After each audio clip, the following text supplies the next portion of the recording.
Welcome back to the third quarter of the Bobby Dupre Show, and of course we've got to start getting on the ball. And one thing we want to do right away is take care of a few of our obituaries that we have, and some real good people that I've known for many years. And we'll start off with Mr. Willie Wilson, and of course Mr. Willie is known for Willie's Campground in Washington, Louisiana. He was, that smile in the paper is a typical way he looked every time we saw him. Even in the last year or so, he was attending Mass with his wife, Miss Deanie, and he had that smile when he'd see me, and we'd sit on the same row. That was in the church hall while the church was being rebuilt. I'm not sure that he was able to go to the new church.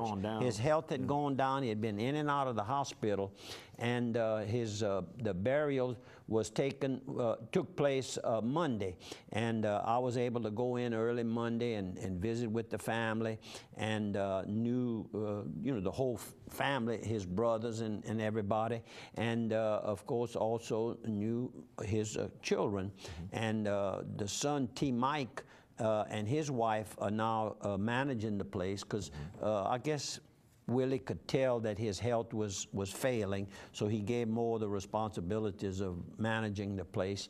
And I think Kathy's going to be the full-time manager there. A very generous guy. Every year would give us the call and say, swing by to help swing by. Yes, sir. Yes, sir. And so many people held fundraisers there. In fact, St. Hubert's Benevolent Society every year. The building that where the bands play in, yours truly brought the carpenters, electrician over there, and built that for him. And I guess we put up the money for the lumber and everything else.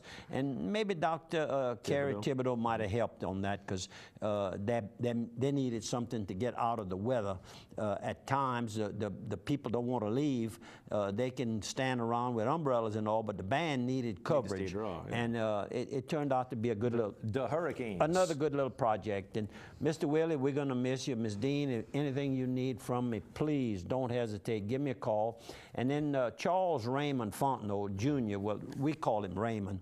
I guess maybe somebody called him Charles, but everybody that I know called him Raymond. He was 80, what it says here, somewhere in here, it always says 85, 85 years young. And knowing him goes back to 1957. I bought a 57 Chevy, a two-door hardtop, solid black boy. I had the car if I'd have just been smart and kept it. But anyhow, I gave Adelaide an engagement ring that year, and we were driving towards Ville Platte to show her aunt, who was her mama, raised her, because her mother died at her birth. Adelaide's mother died, and her aunt offered Mr. Howard, Adelaide's dad, and Howard Richard, that she'd take care of the baby, because Mr. Howard was an agent for insurance company. He traveled most of the state of Louisiana.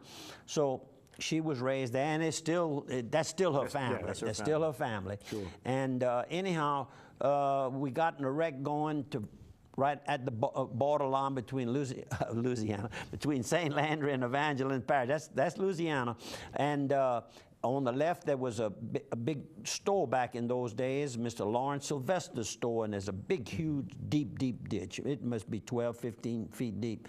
The guy hit us and spun us around, and we ended up right next to the ditch. We didn't fall in the ditch, but every time I pass there, I kind of look and see how deep it is. That's like a little bayou, a little coulee right there. And of course, we were fortunate, brought the car back to Bordelon Chevrolet in those days, and who was there repairing body shop work? Raymond Fontenot. And he says, I can fix it just like new. And I said, I want a new car. And Mr. Warren Fontenot was the adjuster. He was working with General Adjustment Bureau here in Opelousas. He later moved to Beaumont.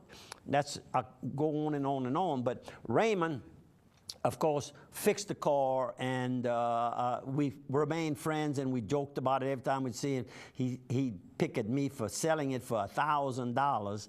And a couple of years later, Robert Baudelaire came out of the office, because he was the office man, did all the paperwork at Baudelaire Chevrolet. And he says, Bobby, he says, your cousin, he says, J.C. Sport, Dupre, he said, he kind of put it to you. I said, what you mean? He said, well, that car's worth $5,000 already. He says, who he got that? He got that car for his nephew in Dallas, Texas? I said, he sure did. I said, well, I've taken that that $1,000, I put it in the business, and I'm doing well. So everybody was happy. I got to tell you, the icing on that cream icing on that red velvet cake for your birthday, that thing is smelling right now. Yeah, and I've got and I've got the knife to cut it. I'm telling you, and I've got the spoons, the forks. I mean, and I've got the plates. First half hour. Yeah. Your birthday's on Friday. You'll be 76 years old. So young, 76 years young. If you see the man the next couple of days, wish him a happy birthday for sure. And another person that was that died was Miss Winnie Ordwin, and of course she had a good many years on. She was 88, just a little bit older, but young at heart, and very beautiful lady. Worked hard around, did a lot of volunteer work around Opelousas.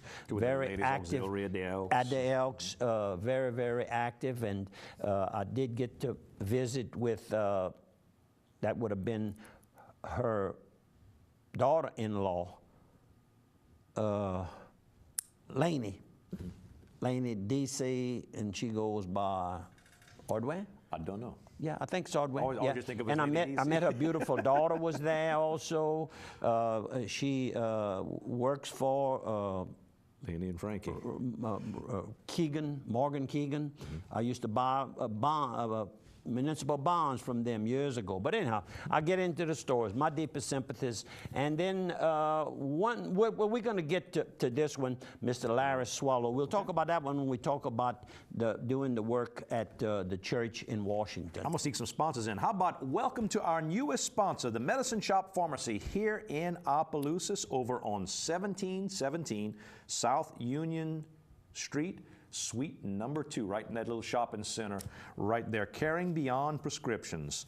And if you want to go by, they've got 15-minute prescription service. They guarantee prompt service, or they give you a $2 store credit if they don't get it to you nice and quick, which is a nice service. They also maintain your prescription records for you, so that, let's say at the end of the year, you've already met your deductibles, you need to file, you want to file everything you've got on your insurance, you can get a nice listing from them that you can use to help make that filing so that you can get reimbursed for any medicines you bought during the year. And tax purposes as well. So go by and tell Dirk and the whole crew there, Dirk Andrepont, we said howdy and welcome to the Bobby Dupre Show. Welcome, Dirk. We appreciate it. What else we've got? You want to go, the Little Theater this weekend is the last week for their showcase. I understand it's very, very good. It's variety. It's singing, dancing, skits, belly dancing, you name it, all at the Opelousas Little Theater. It's going to be Thursday, Friday, and Saturday at 7 p.m., Sunday afternoon matinee at 2 p.m. Go by. You can get tickets at the door, or you can go by Sebastian Dupre Fine Jewelry, 948-4367. And one more. How about OC's having their Tasters Dinner coming up Wednesday, February the 6th, which I guess is 2 weeks from now. 2 weeks. You can go. It's going to be the Opelousas Civic Center, $30 a person. You can get your tickets at Piggly Wiggly, at the Homestead, Bodemullus, or at OC. Call 942-5404. I'm sure Kathy Abear at Opelousas Catholic can help you. And all the chefs go. They compete. I mean, it's a great event. And on the 20th, which was Sunday, President Obama was sworn in for his second term, and they had some big partying that took place on Sunday. But the big event was, I guess, he was re-sworn in, like they do, I think, most of them. Yeah, they do the real swearing in private, then they do a ceremonial one out with the public. And on Monday, and it happened to be that it's Martin Luther King Day, so it was a big celebration to honor Martin Luther King at the same time. That's correct. Martin Luther King. And the president shows his age. He's kind of like you. He got a little gray hair in that first 4 years. When you run that first time against a guy that's older than you, what you do is you put a little color in your hair so you look a little younger. And that second time when you run, you want to look like you're mature, so you let that gray come back. I guess that that's sounds how good. that works. But they, both the Republican side and the Democratic side, have kind of promised that they're going to try to work better together. They've made a couple of deals since the election. I hope so. I really hope so, because the only people that suffer is us. They don't suffer. They continue getting that check, and they don't see They got a raise. They got a raise in the last 2 months. They don't see all of the problems that are taking place a lot of times, like we see it here at home and across the United States and across the world, by the way. It's not just the United States having problems. You and I talked earlier about my cooking for the retreat group. I want to thank Dupre over at Ordwines in Washington, who got my sausage together and my tasso. Let me tell you, if you're looking for some very fine pure pork smoked sausage, Lionel Dupre at Ordwines, excellent, excellent. Thank you. And we have a couple more deaths to talk about. Miss Terry Dell Stelly. And she was a sommelier, of course, prior to her marriage. She was age 80. They come from the Plaisance area also. And all of her family, I've known brothers and sisters over the years. And to the Stelly family, and Mr. Leineck is her husband. And I saw Miss Juanita Stelly yesterday. Oh, really? Yeah, well, Monday. They used to work with us over at the office. At the office. She is the only person in the church that continues to wear a veil. Chapel veil. Or a mantilla. Well, if you just whatever. I'm going to just call it a veil. We're going to leave all that fancy stuff alone. It's just a veil, or sometimes she wears a hat. But there's nobody else that we know of, at our church. And I complimented her on it when I saw her. She had been to a prayer meeting. Very, very religious person. It looks very dignified. It's not like a man wearing a jacket in church. And Miss Roberta Fontenot, of course, I saw her a couple of weeks ago, and they worked side by side, those two ladies. So kind of one thing leads to another. We have one more to talk about, but we're going to talk about, this is on the way back from the Winfield camp Saturday. Photos there. Can you get my photos there? There you go, oh, Steve. okay, there he goes. And this is some work, construction work going on to get the driveway. That's a turning lane into the Gina Casino that's being built. You remember about 2 or 3 weeks ago I showed y'all some pictures of the sign, but the sign is now lit up. And they're calling it Choctaw Pines or something Choctaw like that? Pines, and that's the Choctaw Indians of Gina, Louisiana. And Gina is a few miles from there, but I guess they own the little town. Yeah, and it's going to be right out of Alexandria, really. Alec Pineville. Oh yeah, just right. Oh yeah, real close, real close. And then this is Saturday. When I got back, I went riding. I mentioned that I went riding on my trike. Well, David with the sheriff's office saw me, came in and said hello and wished me a safe ride. And of course, I wished him a safe ride. Yep. And this is Saturday night. Charles Cummins says, Bobby, you and Miss Vicky needs to go out and eat supper. And I said, good. He says, what about I haven't been to Blackberries in a long time. I said, that's a good idea. Blackberries is the fine dining restaurant inside of Evangeline Downs Casino. And this is a couple that I met and really had a nice visit with them. They are Brian. Let's see here. I've got Brian and Josette Habits. And the Habits, of course, they're from Roberts Cove, which is the German community. And he owns Brian's Truck and Diesel, and he's very familiar with Dupre Transport because he does work for them occasionally. Excellent. Well, we got to take a 1-minute break for our last quarter. Folks, we'll see you on the other side of 1 minute.